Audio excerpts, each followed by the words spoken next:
State of Decay 2 Juggernaut Edition is finally out, and that means the Juggernaut Edition of all patch notes. Yes, there's a lot to read here. I might even need to take a break and drink some Mountain Dew to keep my throat moist. At any rate, let's get started. State of Decay 2 Juggernaut Edition is a revised and refreshed version of the game already enjoyed by millions of players. It includes all DLC previously released for State of Decay 2. All existing versions of State of Decay 2 will automatically be updated to Juggernaut Edition at no charge. Over here we have the trailer. Probably just look at it on their YouTube channel, Undead Labs. Here are some highlights of the many visual and gameplay improvements included in Juggernaut Edition. Read the full release patch notes below for more details. Trust me, there's plenty here. We created a brand new map for players to explore a rugged logging town named Providence Ridge. We completely rebuilt the post-tutorial experience to better teach players the key facets of playing the game. We added a new category of heavy melee weapons that reward players' skill and timing.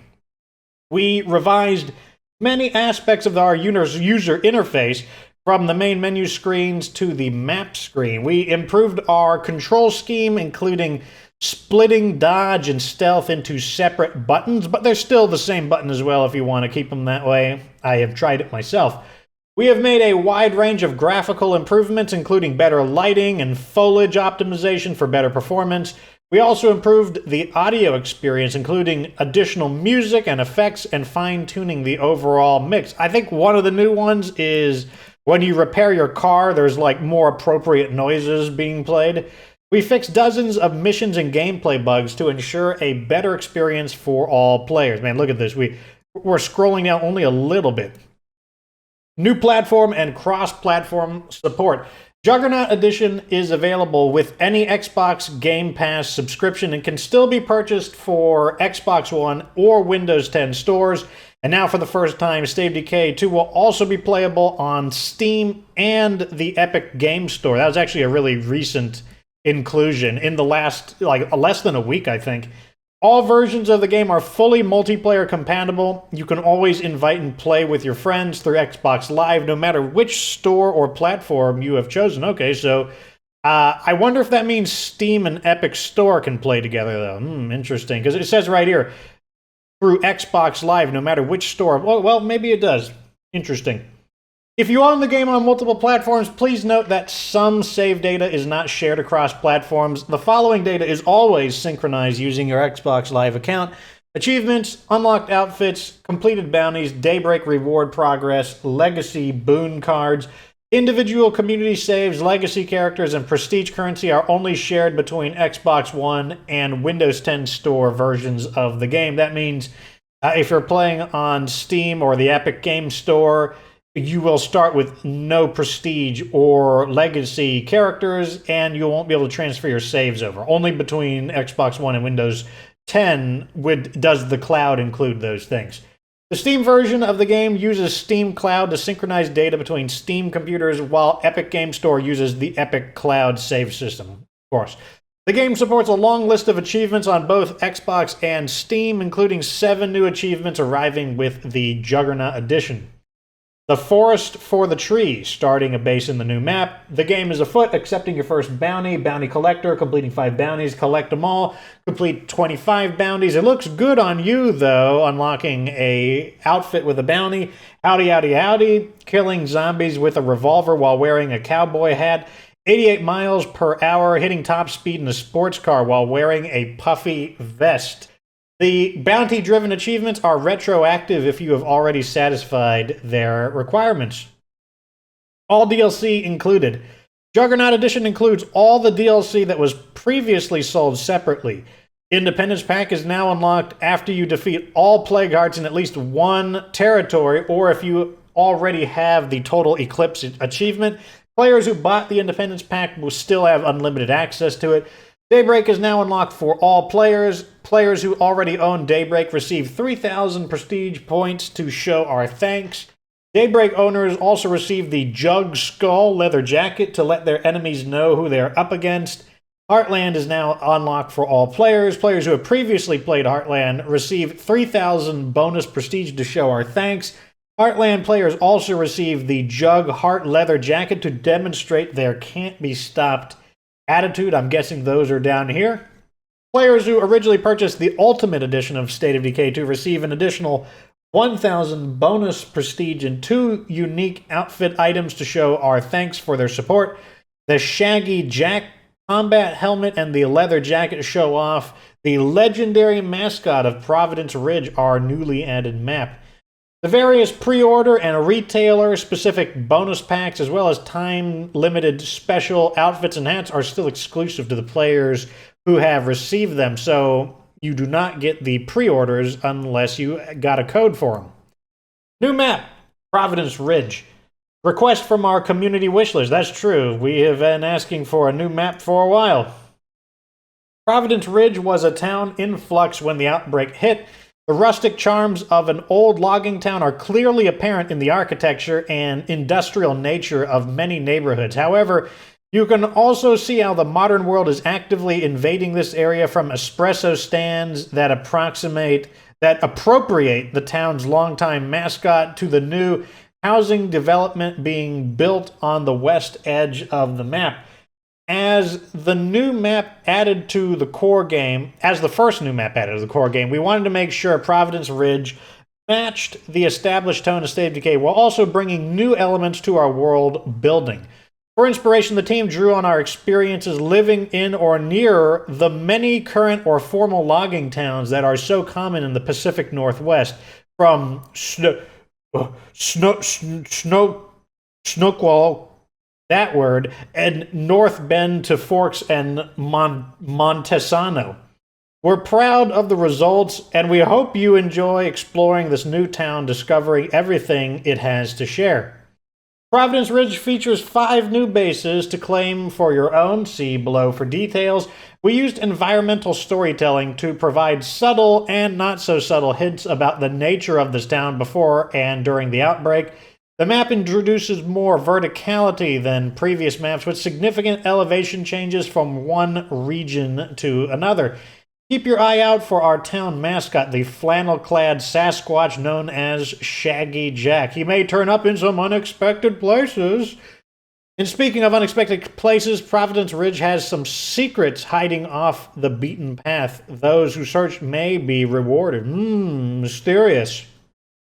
Oh, Providence Ridge has 5 different bases for players to choose from. Each base features special design twists that make it feel different from the bases we've built for prior maps. We can't wait to see you explore these new potential homes for your survivor communities. The Firewatch Fortress. This cozy fortified base is built around a Firewatch tower and features its own survey point, built-in beds, and an infirmary. It's designed to be a great starting base for new players with just enough room to explore customization before you're ready to move to a better home.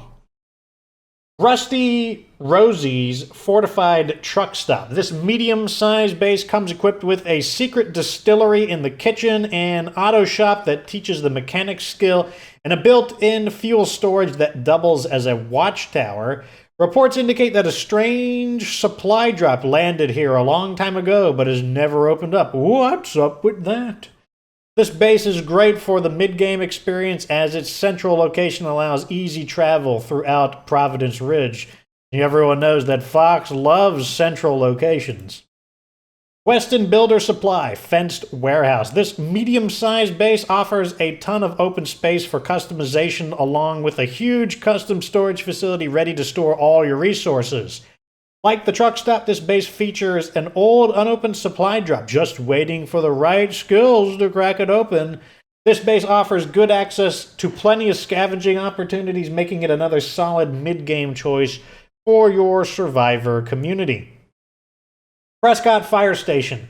This large base offers a suite of unique built-in facilities unlike any other. A fully upgraded workshop that reduces the parts cost for everything you build or repair. That's pretty good. A fighting gym that also teaches the medicine skill and upgrades to provide passive injury recovery. Interesting. A scout tower allowing you to have 3 no-ammo cost guards and offering a radio command to scout nearby territory. Wow, some of these actually sound pretty good. a fully upgraded firehouse kitchen that includes food storage, and a utility room that provides both power and water for your entire base. Oh, wow. So if you don't have this means two things. If you don't have the amenities boon that gives you water and power, or if you just didn't want to use it, then that's actually really good. Lundergard Lumber Mill. This large base is the first home site in the game to include 5 large facility slots. This creates massive flexibility for players choosing to explore different base building strategies. Will you construct an enormous garden complex to grow massive quantity of food and meds? Will you cycle through leaders until you've built all 4 leader facilities? Will you build all 3 different upgraded barracks? That would be a lot of beds. We look forward to players posting their awesome ideas on how to fill this place up on social media, trying to find the strongest build for this wide open base full of potential. New combat style, heavy weapons. Another request from our wish list. Yes, heavy weapons. If you didn't play State of Decay 1, heavy weapons were in the original game. This brand new category of melee weapons is now available for your survivors. Heavy weapons trade melee swing speed and stamina cost for superior reach and the ability to hit several enemies with each swing. We expect the heavy weapons to be difficult to wield for beginners, but rewarding for players who spend time learning the best timing and positioning. Some heavy weapons are blunt and some are bladed, but they all benefit primarily from the advantages granted by the pre-existing powerhouse specialization in the cardio family of skills. Power it. This is a new attack unlocked by the powerhouse specialization. Hold the attack button with a heavy weapon in hand and then release to execute a powerful uppercut swing to send the zombies flying. Cross check. Press the jump button while facing an enemy to quickly interrupt them. Good if you need an alternative to a big slow swing. Unlock the flying strike with the acrobatic skill for a more deadly version. Interesting. Heavy finisher. The ground execution move for heavy weapons can also hit other zombies standing nearby. The game includes 10 heavy weapons at the launch of the Juggernaut edition, with more on the way. Here's what you can expect to find as you scavenge the world. We got the double bit axe, the big ol' shovel, the hog splitter, the drive shaft club, sledgehammer, a coffee can mace, the splitting maul, the saw blade sword, and the groundbreaker shovel. Here they are down here. The sledgehammer, simple and durable. This mighty weapon might well last longer than you do. The splitting maul, the single blade of this mighty tool is honed to a razor sharpness. Also provides decent knockdown. Big old shovel. Unwieldy, yes. Loud for sure, but it knocks down Zeds like nobody's business. Double bit axe. Once wielded against towering forest giants, this long-handled axe delivers top-of-the-line zombie chopping action. The drive shaft club. Knock the Zeds for a loop with this mighty mashie, as long as you don't fall down swinging it. The hog splitter. This brutal weapon was originally designed for sundering entire carcasses. It might as well have been designed for a post-apocalyptic survival. Coffee can mace. Looks cool and delivers powerful zombie-crushing strikes. Sawblade sword. Peasants once attached blades to poles to stand against oppression. Now you can follow in their footsteps, dismembering and knocking down your undead enemies. The groundbreaker shovel. Rare loot. A genuine limited edition ceremonial shovel from Weston Allied Constructions Deluxe tool collection. More attractive and durable than your average implement, but just as noisy. Plus a secret 10th melee weapon, or heavy melee weapon, waiting for you to discover it in a hidden location on Providence Ridge. It's out there. Go find it. I'm sure the internet will find it for me, and then I'll just go right to the location. Hold on a second. I need to take a swig of Mountain Dew. Oh, man. New starter experience. We've completely rebuilt the post-tutorial early game experience. This means once you leave Camp Osprey, after the opening minutes of your first session, you'll encounter an entirely new sequence of missions designed to teach you the key aspects of State of Decay. New arrivals always start their game on our new map, Providence Ridge, in a dedicated area designated to keep things simple.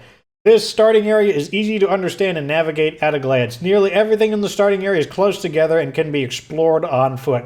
Zombie concentrations are lower than in the more densely inhabited areas. Your first base in Providence Ridge, the Firewatch Fortress, is much simpler and easier to manage than the split-level starter homes on the other maps. What they mean by that was that the homes could be a little maze-like at first until you get the layout. This one is really simple due to how outdoors it is. The entire base is outdoors, and you can see all your facilities at once. This lets you manage them easily in person even before you learn to use the base screen. There is a built-in survey tower to give you the lay of the land around you. Community members are always visible and easy to find. Our brand new set of starter missions is structured to ease newcomers into the true State of Decay 2 experience. You are given multiple goals at once and learn to manage them on the map screen. The first time you approach your vehicle, you are automatically taught how to refuel, repair, and unload it. All the new starter missions feature in-world missions markers to help you find your destinations more easily. The story focuses on introducing the leader types and emphasizing your role not just as a survivor but as the leader of your community. The starter experience ends gradually teaching but not requiring you to choose a leader and claim a new base. We've also expanded the how to play menu with more teaching and explanation. Each leader type, for example, now has its own tutorial screen. We also badge the how to play menu for new players to make it easier to discover. Players who choose not to play through the tutorial also have a much slimmer, quicker starter arc to get them into the game. The revised user interface. We took this opportunity to review our user interface and improve it in key places with the aim of making the game clearer, and easier to understand. The front-end menu of the game has a whole new look. That would be this right here. I do like the new look. It's way more professional looking, way more artistic looking, I think. The list of available choices is better organized, making it easier to navigate. All game modes, including Daybreak and Heartland, are unlocked and playable directly from the main menu. You could easily access your legacy pool and view it and edit the list of characters available to your future communities. The entire in-game user interface has received a visual overhaul to improve information and clarity. Many UI elements now feature higher contrast to improve readability. Newly depleted health and stamina meters are much brighter, making it easier to see how much health you've lost. We've also increased consistency for similar aspects of the game, such as notifications and menu instructions. The goals interface and map screen have also been improved. The list of goals is now on the right side of the screen, not the left, giving it more vertical space. Let's scroll a little bit so we can also see the image of it. There is a flashy new story goals category that highlights all goals that progress you towards your legacy. Long-term goals now display your ongoing progress, how many leadership candidates you have, or how many plague arts you've killed. That's pretty cool, keeping track of the plague art demolition. Long-term goals can now be pinned like other goals. Revised controls. Based on our observation, as well as feedback from players, we made some changes to the default control scheme. We think these changes make gameplay smoother and more intuitive. New players will automatically be assigned this new control scheme, and existing players will retain the older, more familiar control scheme, though we encourage you to try out the changes. You can also use the key binding interface in the setting menu to change anything you like. Here's a rundown of what has changed. Stealth and dodge are now split onto different buttons by default. With the controller, dodge by pressing the B button and enter stealth by clicking the left thumbstick. With a mouse and keyboard, dodge by tapping C or the middle mouse button and enter stealth by tapping control. This pushes grapple to the X key. Note that with the new prompted finishers, grappling zombies is no longer as critical. Splitting those two actions has had a cascading effect on the controller. Flashlight has been moving from clicking the left thumbstick to up on the D-pad. Radio has been removed on the D-pad. It is now accessible only by opening the inventory, which is down on the D-pad and scrolling with the right bumper. We've also made some other changes to the way the controls look. Vulnerable zombies now prompt you to finish them off by pressing the interact button. The existing quick finisher key still works as well, which is Z by default. Players using a keyboard can reload while not aiming using the R button by default. Players using a controller can now scroll through their consumable items in both directions using the D-pad. You actually could always do that if you manually mapped the keys, but now it's done for you. This has pushed the emotes interface onto a click the right thumbstick and T on the keyboard. You can now break out of stealth by holding sprint with most survivors. Survivors with the stealth skill still go into stealth sprint instead. We increase the responsiveness of right thumbstick when aiming a weapon. We increase the responsiveness and fluidity of walking, running, and sprinting. Note that we still offer key binding tools in the settings menu to any players who would rather play with a slightly or even dramatically different controls. Graphical improvements. As everyone knows, no artist ever considers their work done. They just get their pencils or paintbrushes or digital styluses taken away. The Juggernaut edition gave our artists a great opportunity to revisit many of their decisions and compromises made in order to launch the original game, adding improvements in a variety of categories. Light. We performed an extensive lighting and post-processing pass on the 4 existing maps, Cascade Hills, Drucker County, Mare Valley, and Heartland/Trumbull Valley, which is the Heartland expansion. We improved the color grading to give each map distinct visual identity. We greatly expanded the luminosity range of daytime lighting. Overall sunlight looks more natural, and material response to light is more pronounced. We adjusted the sun position in several maps, making it easier to discern the time of day. We improved dusk and dawn lighting, adding some directional shading to give environment more depth. Vehicle lights, materials, and VFX received a visual overhaul to improve appearance. Functional brake and reverse lights were added to the cars. We performed a visual pass on bloom and lens flare. Lens flare now appears on the Xbox, not just the PC. Lens flare and bloom thresholds were adjusted to reduce cases of blinding light on top of cars. We reduced the overall intensity of lens flares. We improved screen space ambient occlusion. We reduced color banding in low light situations. This is a lot of crazy tech talk that I have no idea what they're talking. We'll just take their word for it that it's better.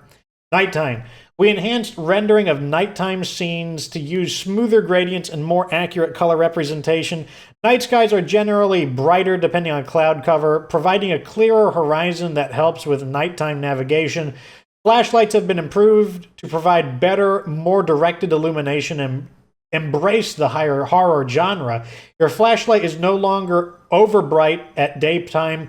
We reduced the light bounce from flashlight and widened the beam, giving the flashlight's illumination a clearer, stronger focus. Environments.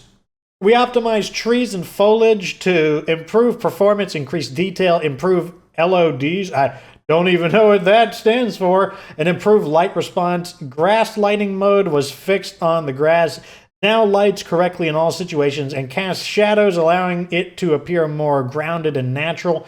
Paved and dirt roads have been improved. The new roads now react better to light, blend better to terrain, and have higher visual fidelity. We improved the opacity and appearance of window glass. Survivors. Survivors now feature a layer of dust and grime that varies with their morale. That's interesting. Sad survivors don't do their laundry. Interesting. We improved the lighting on the community screen to better present your survivors. Survivor portraits now feature a different pose and better lighting. VFX, we enabled volumetric fog to provide better, more realistic atmospherics. Yes. We enhanced our gore effects with dripping weapons after hits, more effects for dismemberment, and better splatter patterns. We performed an FX overhaul for better look and feel on explosions, fires, and driving. Tiny environmental effects like dandelions, pollen, motes, and blood droplets now use automatic scaling by distance to show up better throughout the world. I didn't even know there were things like dandelions and pollen and stuff like that. We also made subtle tweaks to other materials and items such as the Arctic Warrior rifle. Don't worry, we're almost done. Well, I don't know about almost, but we're over halfway done. Audio improvements. As with our graphical improvements, Juggernaut Edition gave our audio team a chance to revisit prior decisions to improve and expand on the already amazing audio of Stage Decay 2. The game's soundtrack has been greatly expanded with new compositions, alternative arrangements, and gameplay-specific music cues. There are new audio effects for zombie attacks, player actions, vehicle repair, breakable objects, UI interaction, and more. Soundscapes for vehicle driving melee combat, radio conversation, and general background audio have been remixed and improved. Other updates. Whenever we weren't working on the stuff mentioned above, we pushed up our sleeves to tackle bug fixes and quality of life improvements wherever we could. This isn't necessarily as exhaustive of a list of everything we touched, but it gives you an idea of our scope. Gameplay updates. Map. All Plague Art locations are now revealed in the early game in Standard and Dread zones to help new players understand their goals better. The radio command to locate a Plague Art has also been removed in those zones. It is still available in the Nightmare Zone where Plague Arts remain hidden. All potential base locations are now revealed as soon as you arrive to offer points of interest and aid in exploration. Survivors. The Red Talon logistics skill now provides the benefit of metalworking. As advertised, we disallowed some contradictory trait pairings that made characters seem simultaneously elated and miserable at the same time. I don't know, maybe they just swing back and forth. Zombies. Killing a single zombie now creates a moratorium on new spawns in the immediate area. What does that even mean? And scoring a few more kills makes that no spawning zone larger. This isn't a new system, but it acts more quickly than before. So this means you are far less likely to have new zombies spawn in inappropriate places right after you think you've cleared them out. Oh, that sounds nice. This also creates subtle breaks in the pacing of the game with more intense fights punctuated by more periods of quiet. I like the idea of that. We also increase the size of the safe zone around your base to make it calmer for you and your allies, but only slightly, to avoid breaking sieges. Items and scavenging. We improved the behavior of fallback loot to reduce the likelihood of nonsensical items dropping in fuel storage, military storage, utility box, and chemical storage. Yeah, they're talking about stuff like finding snacks and bandages in the fuel storage. The base chance of finding an empty container while scavenging is now 1 in 30, whereas it used to be 1 in 10. The description of hiking packs no longer claim that they are low profile when clearly they are the size of a small car. That was actually apparently a community request. Soda can bombs now behave like pipe bombs when thrown into water. Their fuses are extinguished and they don't explode. Oh, interesting. Weapons and mods. We buffed the impact value of suppressors. At close range, they now do as much damage as before Update 14. Their damage still drops off sooner at long range. We also improved suppressors' ability to reduce gunshot noise. The new differences between calibers are still there, but the average noise value is back down to where it was before Update 14. For example, the 556mm, 762mm weapons are slightly louder than before Update 14. Most other calibers are about the same, and the 22 caliber weapons are actually a bit quieter than before. That's good, because they made the suppressor just straight up worse. It was just kind of a silly decision that a lot of people disagreed with, including me. All muzzle brakes now add a chance for a weapon to kick straight up, or as close to straight up as the weapon allows, rather than bouncing all over the place. The additional odds for this happening are 25%, 50%, and 75% for Handmade Pro and Advanced brakes, respectively. So this is important. A lot of people wonder, are Advanced the best quality? The answer is yes, because it's providing the best bonuses. A lot of people think the Professional attachments were the best, but no, the Advanced ones are the best. They're also the rarest. The Halligan tool no longer weighs a ridiculous 1 pound. It is now 11 pounds as intended. I didn't know it weighed 1 pound. Interesting. Bases and resources. The prestige limit has been increased by a factor of 10 from 9,999 to 99,999. 99,000. Wait. To. What is this?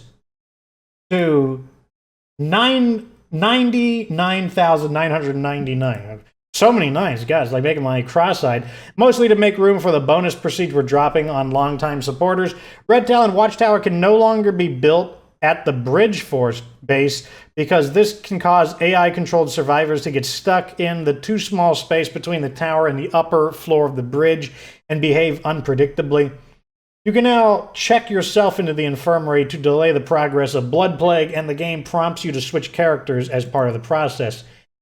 Animation. When you hold the aim button without a ranged weapon equipped, your survivor now fidgets a lot less. We improved ladder climbing camera and interactions when playing as a female survivor. I'm not sure what that even means. We polished and improved stealth animations. I did notice that when I played recently that the stealth looked slightly different. Menus. Options for the accessibility section of the settings menu have been duplicated into the gameplay section to make them more discoverable.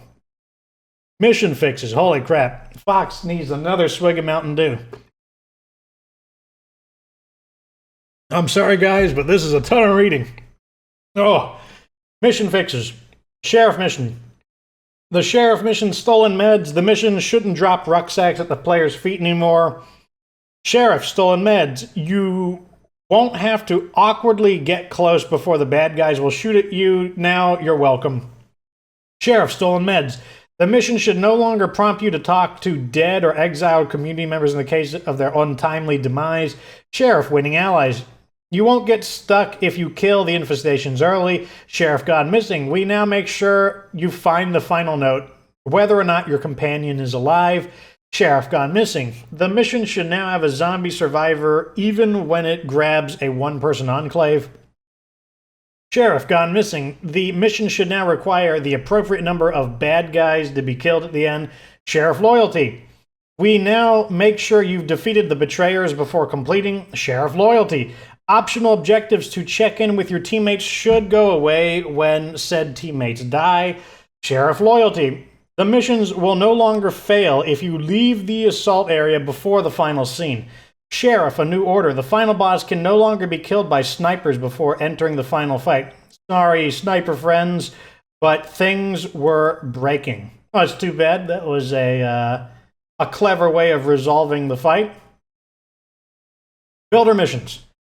Builder, pillage, and plunder. The secondary characters should now wait until the coast is clear rather than running into infested buildings. Builder, elbow room. You can no longer switch to the secondary character and talk to yourself. Builder, elbow room. We now prevent the builder from asking you to move when you already have done so very recently. Builder, useful utilities. The signal antenna should now satisfy the mission objectives. Builder, give me the loot. This mission is now more likely to appear. Trader missions. Trader, friend in need. The sponsor should no longer allow you to both accept and deny their request. Trader, a friend in need. The optional objective to talk to your community member should now disappear if that community member dies. Trader greed. With those quick fingers, you can no longer grab 2 rucksacks. Trader enclave benefit. Assault the Plague Heart should now work to be more clear and fancy. That's one people asked about a lot. Warlord missions. Warlord, to catch a thief. We now have a much more robust thief that won't break the mission if they die early. Warlord, weapons for all. The mission should now end appropriately for each terrified member of the Enclave. Warlord, explosive heart. The expert now shouldn't go hostile if you accidentally hit them with their own bombs. They are forgiving like that. Warlord, the informant. The bad guys shouldn't fight you until you're ready to rock. Warlord, the informant. The informant should be willing to get into cars with your scary self now. Warlord, notice of eviction. Fix the bug that would sometimes cause the NPCs to break the mission by not going hostile. Personal missions. Action hero, fast cars. The mission now acknowledges when you get to the feral site. Cop brother. The mission should no longer send you to old bases. The thing about Anthony. Your community member friend should now trust you enough to get into cars with you. Oh my god. How much more of this is there? Okay, we're almost done. We're almost there. Just hang in. I'm telling you to hang in there. My voice needs to hang in there. Enclave missions. The arsehole enclave who demand resources from you before going hostile can now be successfully refused. Oh, that's pretty good. The medical enclave who asks you to set up a clinic can now complete their arc if the surgeon dies. We fixed AI consistencies in the auto mechanics enclave that were preventing them from being helpful during the sieges. The apprentice shouldn't awkwardly rejoin the auto mechanics enclave at strange times. They will also allow you to bail on the food finding mission before finding the food and be less likely to be standing next to said food when they ask you to find it. The truck should no longer be silly close to the auto mechanics enclave's home. The booze enclave's still life mission should now require the same number of parts, no matter if you're kind or mean to the drunk character. The cannibal enclave's a project mission now allows you to loot either site early without breaking. The zombie trapper's sick mission shouldn't have any missing VO lines now. Ambient missions. We fixed an improper pronoun in one of the many local disturbance missions. The ambient character trapped in a plague art battle shouldn't run away when you're trying to talk to them after curing them. The mysterious broadcast character who wants you to use the scent block to rescue them should now follow you at a more appropriate point in the mission. The Uber mallet should no longer be masquerading as a blade weapon for... I don't even remember the Uber mallet. Is that the secret heavy weapon? The NPC who wants vengeance for their murdered friend will now give you the option to change your mind. The grumpy survivor who left their weapon at the former home should be in the correct location more often than not. The mission to find the painkillers should now update the optional search objective after finding the item rather than after getting into the house. Heartland missions. Welcome to Trumbull Valley. No more endless plague cures. Sorry, folks. The heart of the matter. This mission should now announce that it has started appropriately, even if you're not the sponsor at the time. The heart of the matter. Santos should no longer give you a duplicate copy of the note if Keisha has died. Neighborhood unrest. We fixed some errant articles. Mysterious request. The mission was mysteriously missing a period at the end of an objective. The period has been found to return to its proper place. We removed some weirdness that could cause you to see the Doctor's Outpost Enclave move all over the place. I've never seen that one before. Move all over the map. A cry for help. We removed some extra spaces to make dialogue more pretty. The final battle. We refined when the scene plays when approaching the fourth wall. Miscellaneous mission fixes. Mysterious wandering trader. Entering one of the decoy sites now gives you solid feedback that the trader isn't there instead of leaving you to wonder. Mission objectives require the use of the radio commands such as the Independence Pack to get a pyro launcher. Now badged the command on the menu to make it easier to find. The community advice mission that asks you to do things like build a facility now allow you to refuse them by refusing the sponsor. Neglected enclaves are now less likely to turn hostile, especially late in the game where it used to be a coin flip. We improved how missions create enclaves to avoid blocking other key missions. Oh boy.